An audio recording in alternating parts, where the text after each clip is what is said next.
guys, what's up? It's me, Jasmine, and welcome back to another weekly weigh-in vlog. For any of you who might be new here, I have been on a weight loss journey using the compounded GLP-1 medication tirzepatide since January 1st of 2024. I am currently down so close to 140 pounds, and I share my weekly weigh-ins as well as other weight loss related content here, so if that's something you're into, be sure to hit that subscribe button. Before we get into today's shenanigans, I have a new beverage to try for you guys. So this is a medium sugar-free peach ring rebel with sweet cream added to it. I have never tried it before, so let's do a first sip.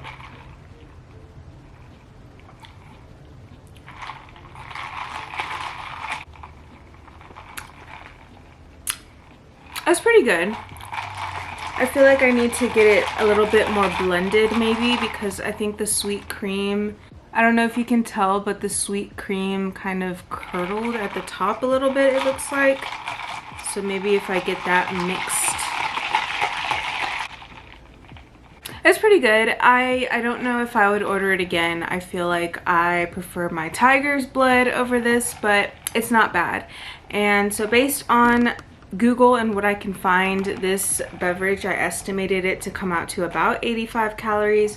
I'm just gonna round it up and say it's gotta be at least under 100 calories, so not too bad. I'm gonna go ahead and move right along to the weigh-in. So for my weigh-in on last Tuesday, May the 20th, I had weighed in at When will I get this right, you guys? Every time I forget to mention, I do my weekly weigh-ins on Tuesdays, and I have been doing my shot days on Thursdays. I am going to be moving my shot days to Tuesdays as well, though.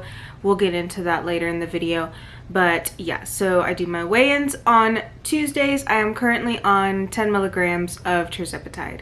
So last Tuesday, on May the 20th, I weighed in at 206.8. As of this morning, the 27th, I weighed in at 204.6. So that is a loss of 2.2 pounds for the week, which I'm very pleased with. And that brings my overall loss to 139.2. So close to 140, you guys. It just feels like I'm just being teased at this point. And we are also getting so incredibly close to Wonderland, which I think I'm probably more excited about. And yeah, that is right around the corner. So this week's weigh-in I was super pleased with. I finished up with Aunt Flo. I want to say it's been a few days now, and I definitely think that was what kind of was holding me up last week, because I don't think I had a good weigh-in last week. And yeah, that kind of is the case every month, every time of the month for me. Moving on to side effects for this week, I'm gonna go into my Pep app. Shouts out to Pep. I use it to track my shot days, locations, and dosage and all that good stuff, as well as my side effects for the week. And this also has a bunch of other stuff you can track on it, all related to your GLP-1. If you want to check it out, you can use the referral code I'll put on the screen. It'll get you a 3-day free trial and then $10 off after that for a annual purchase price of I think $30, which is not bad. So let's take a look-see at what kind of side effects I had this past week. For the 21st, which was last Wednesday, I was having some mild nausea, 4 out of 10 nausea, and I gave my shot on Thursday. I know I mentioned I was going to be moving my shot day to Tuesdays in my last video. I want to say I mentioned that, and I totally forgot about that this week. So I did take it on Thursday. The plan this week is that I'm going to skip my shot day this Thursday and wait until next Tuesday to do my next shot, just because I really do want to get my shot day and weigh-in days on the same day. It'll just make things easier for me and less confusing in my opinion. So that is the plan. We're not going to do a shot this Thursday, but I did do my shot last Thursday. I did it above my belly button again, but kind of to the right side. And I have to say that I feel like that has made a difference this past week. I feel like it's been a little bit more effective. I have not had as much food noise and hunger and stuff. So I don't know. I definitely think changing up your shot location makes a difference, like surprisingly, but I think it does. And then I also put for the 26th, which was on Monday, I was having some constipation, and that has since been relieved. But yeah, that is a very common side effect with GLP-1s. And that was really all the side effects that I put for this past week. So moving on to non-scale victories for the week, I had to kind of think about some, because I honestly, sometimes I feel like life just gets busy and you don't really stop to notice things that are non-scale victories in a weight loss journey. And this past week was super busy for me, and so yeah, I kind of had to think about it. But I did go get a pedicure yesterday for the first time in like probably 3 months, so literally a well overdue pedicure.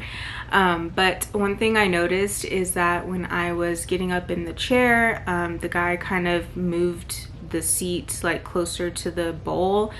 And I know back in the day when I was heavier, there was a point in time where I genuinely was uncomfortable sitting in those chairs because the seat would not go back far enough for me to like prop my legs up because my stomach was in the way. It was just like there just wasn't enough room for me to get comfortable. And so I don't know, whenever he moved the seat forward and I was able to just put my legs up like nothing and I was totally comfortable, I just felt like, you know, just a small little thing that I noticed that is different and that feels different and that has been easier for me since losing weight. And so that was pretty cool. But yeah, that was my non-scale victory for the week. So one thing I wanted to talk a little bit about in this week's video, I recently posted a short that went a little bit viral, at least super viral for me. It currently has like over 3 million views, which is insane. I'll go ahead and post it here so you can see what I'm talking about.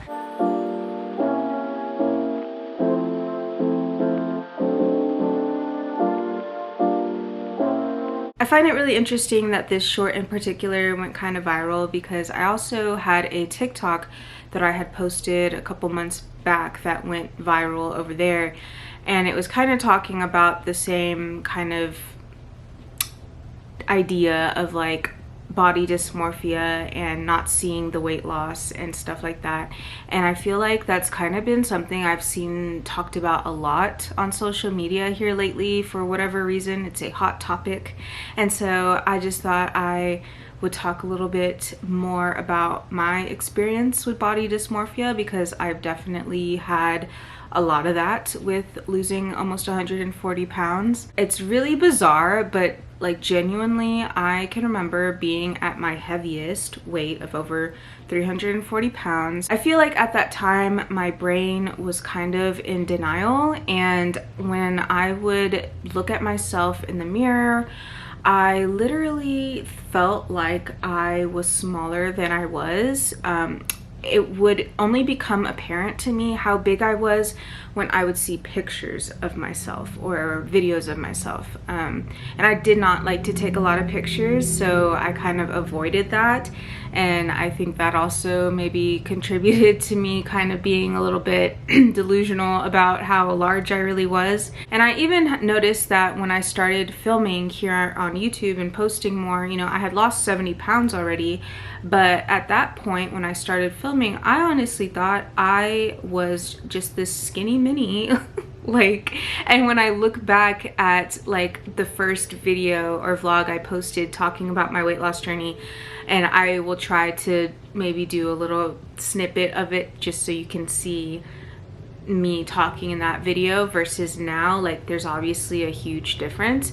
And it's crazy because I feel like back at that time, I honestly felt very small, and like I felt, you know, and I had lost 70 pounds, granted, you know, but I was still big. I was still you know, 270 pounds, I think, at that point. And so yeah, it's just kind of crazy how the brain works. And like now that I'm where I'm at currently, I feel like there are days where I literally look in the mirror and feel like all I can see is the loose skin and the fat, and I feel like I still look like I'm close to 300 pounds. And then there are times when I'll see pictures of myself though. Like there's been a few like candid pictures my husband has taken of me, you know, here recently, where he'll show it to me and it's like just my side profile or something, you know, and it's like I realize in those moments just how different I do look, because I do look a lot smaller than I used to. And I feel like on a day-to-day basis, I don't always process it for some reason. My brain just doesn't process it. And it really makes it hard, because obviously when you are working really hard to lose weight, and especially if you're someone who has a lot of weight to lose, and I'm talking like 100+ pounds you need to lose, you're kind of in it for the long haul. And so it makes it hard when you're months into your journey and you have lost a good amount of weight, but you're just not seeing it when you look in the mirror. I think the thing that has helped me the most with my body dysmorphia has definitely been, like I said, just taking pictures and video, especially video, just being able to see the way your body actually moves, and even your face when you talk, how you look. And it really does help to put things into perspective, especially if you're able to compare pictures and videos of yourself when you were at your heaviest to now,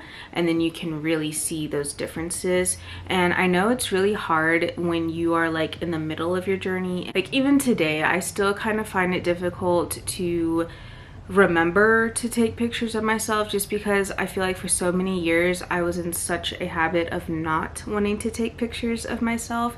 And so I really had to kind of make a conscious effort to do it, and that includes on days when I just don't feel like taking a picture, you know, but I do it anyways, even if I feel like I don't look my best, because I know that having the progression is what's really going to help me in the long run. You know, like I have a lot of pictures of me from the beginning through the middle and up until now, and I feel like that kind of progression and seeing the slow changes has really been helpful for me as well. It is kind of hard to take pictures when you are still not at a place where you feel like you really want to take pictures of yourself. I feel like starting this YouTube channel and also my TikTok and, you know, putting my story out on social media has helped a little bit, because it's kind of forced me to,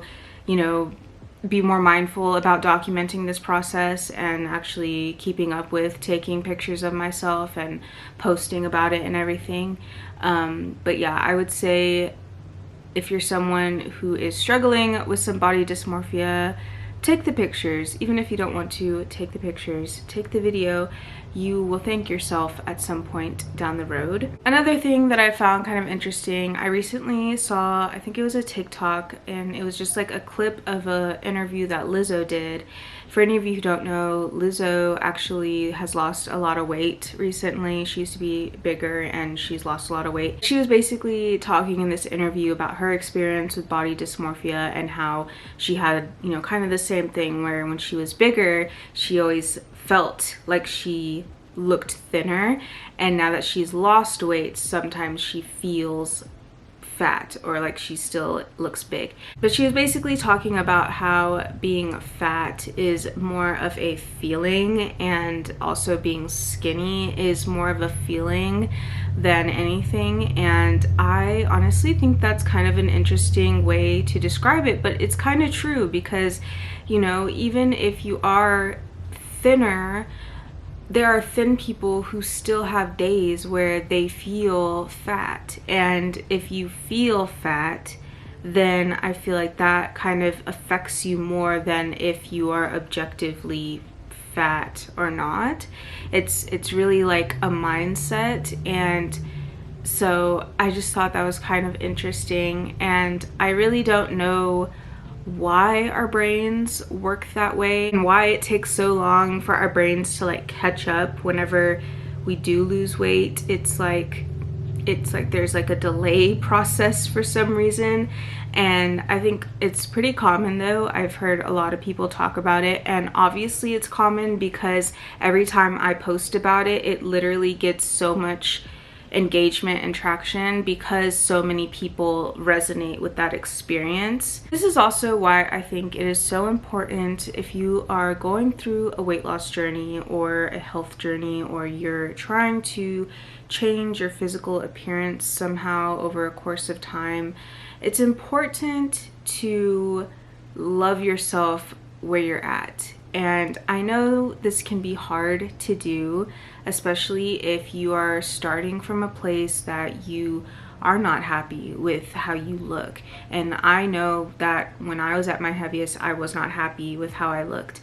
But at the same time, I feel like I always try to keep in the back of my mind that everything that I was doing was out of love, and it was because I loved myself enough that I was willing to do the things I needed to do to get this weight off. And I always also try to keep in the back of my mind that just because I was unhappy with my body and the size that I was did not mean that I was ugly or unattractive or a bad person. Like, being overweight, being fat does not equate to being a bad or ugly person. And I feel like it's really important that you try to kind of change the narrative in your brain and change the way you talk to yourself, because if you are someone who is constantly nitpicking yourself and nitpicking at every aspect of your body that you don't love, then when you do eventually lose the weight and get down to goal, it'll never be enough. You know, you'll never be enough if you cannot learn how to love yourself where you're at and love yourself along the whole process and the whole journey. And again, I know this is easier said than done, and I especially know that I have days where I will pick myself apart, and I just feel like if we can at least be mentally aware of that and mindful of that, and at least try to refrain from it and make it a conscious effort to do that, I feel like that can be helpful. Because yeah, body dysmorphia is truly wild, and it can really take a toll on your mental health, and it can make it harder to reach your goals when you feel like you're just not seeing the progress, even if the progress is there.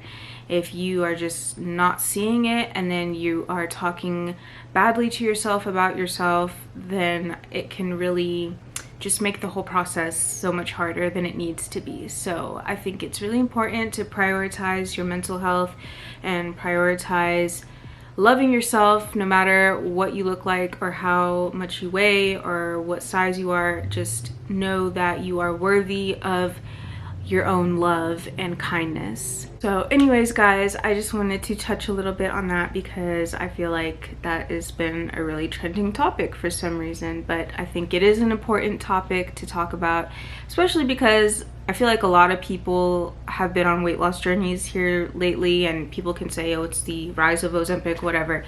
The fact of the matter is there are a lot of people currently who are prioritizing their health, which is a great thing. And I think it's important that we all prioritize our mental health as well.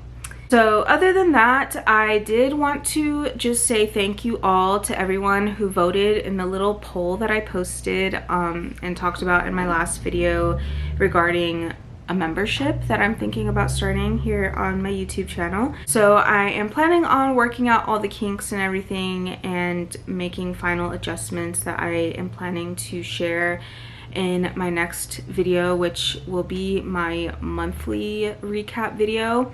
I'll probably go into more details about what is going to be happening with that. So other than that, guys, I am gonna go ahead and wrap it up here. I do just want to say to all of my new subscribers that have recently joined the family, welcome. There have been quite a few of you, and that is really awesome. It's really crazy to think there are almost 3,000 people who care enough about watching my videos to actually subscribe to my channel. So that's really awesome, and I'm just happy to have y'all here. And for all my OGs, you already know that I love and appreciate all of you as well. We are gonna do an emoji for the week. If you made it this far, go ahead and leave a brain emoji down in the comment section in honor of just how crazy our brains literally are. And other than that, guys, I really do appreciate y'all so much for watching. As always, I will see y'all in my next one.